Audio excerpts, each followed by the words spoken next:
Yeah, I've heard the waiting times now on Champs-Élysées is about 8 hours if you want to keep your spot. True. Yes. Mm-hmm.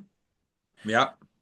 But yeah, what obviously you've talked about the first one that didn't go to. Well, actually, no, I want to ask about that as well. Much is made about Marco Pantani as the legend, and you actually raced against him. So, did you have any interaction with him or Jan Ullrich? Well, Jan Ullrich we'll get on to the Olympics, but Marco Pantani as like a cycling icon, you actually raced him. Yes. No. I never saw him. When we had crosswinds, he was never there, and when we had mountains, I was never there.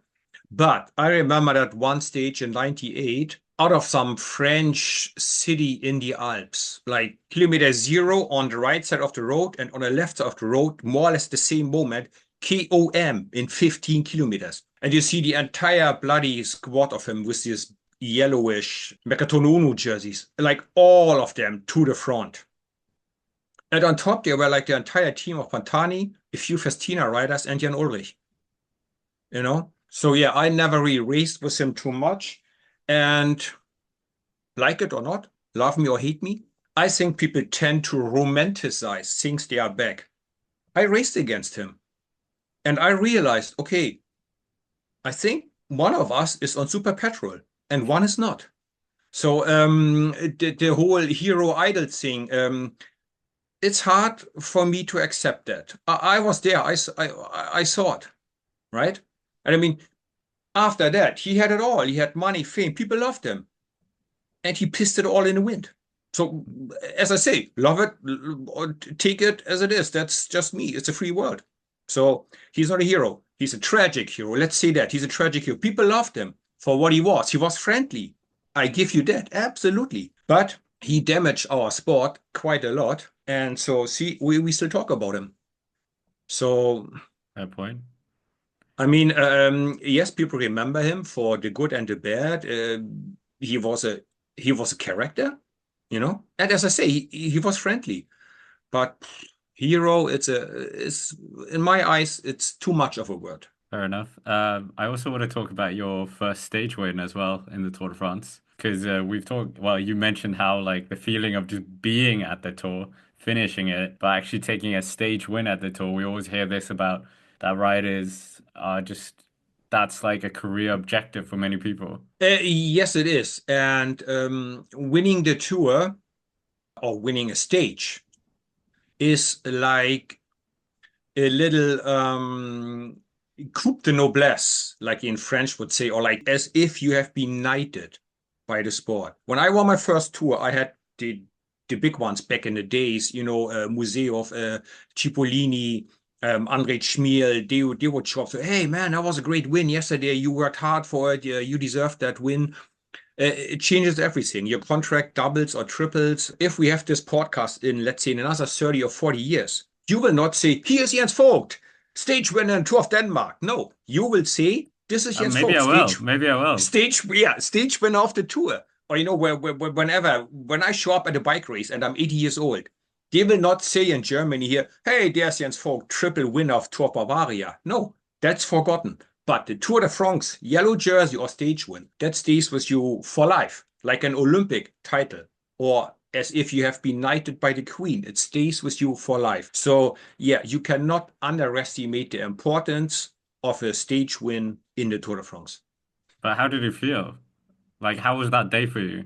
Stage 13, correct? Or no? Um, 16.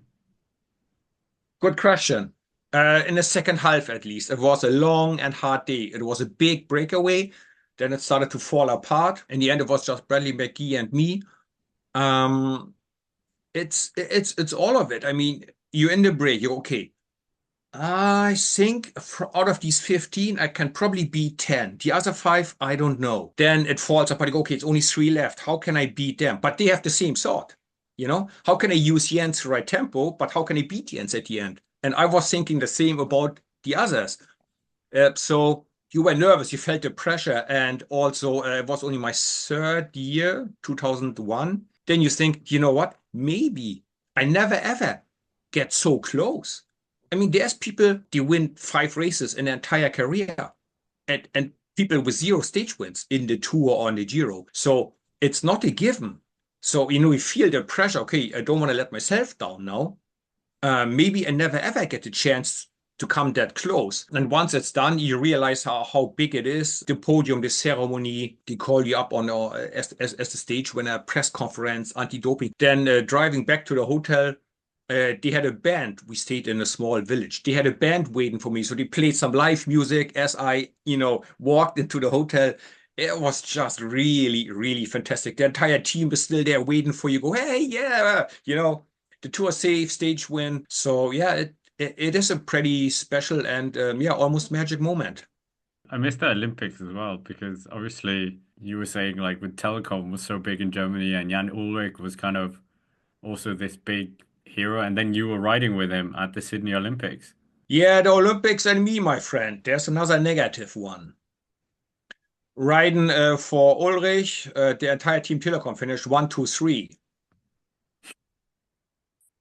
So yeah, Ulrich wins, and then later has to have his coming out. 2004 in Athens, we are riding again for Ulrich and Team Telekom, and 2008 in Beijing, we ride for Schumacher. What's his name? Stefan Schumacher. He Yeah. was even positive 2 weeks after. So I had three Olympics. The Olympic spirit, and three times the team captain was later in trouble. So when he asked me for the 2012 Olympics in London, I went, F that. I'm not gonna go back to the Olympics. Take somebody younger that wants it more than me. So Olympics and me is it's a mixed mixed emotions. But I can tell you that the Olympics, they were a crystal clear magnifying glass on the world and society. We went to Olympics in Sydney. The world was so innocent and good. The fence around the Olympic Village was that high so that the neighbor's dog wouldn't come into the village and pee on the lawn in Olympic Village. I mean, it was up to our hips, the fence, basically really just to keep, pedestrians or like walking their dogs out. The entire city, country was behind it. They were proud to have the Olympics. When you took public transport, there were musicians on the road singing along, and everybody, hey, that's so great. We have the Olympics welcoming you. Then we had Athens. It was a lot more chaotic. The fence was a lot bigger around the village. And 2008 in Beijing, we had two fences around the Olympic Village. Each fence was at least 3 or 4 meters high. And in between these two fences, we would have armed guards walking, right? And whenever we, with our, Team Germany car would enter the Olympic Village, they would push a mirror underneath our car to check for bombs. And you would go, what the fuck is wrong with the world? And when you see these armed guards walking around in Beijing, with these two fences around the Olympic Village, you go, I wonder who is locked in. They are locked in on the outside of the village, or we are locked in, you know?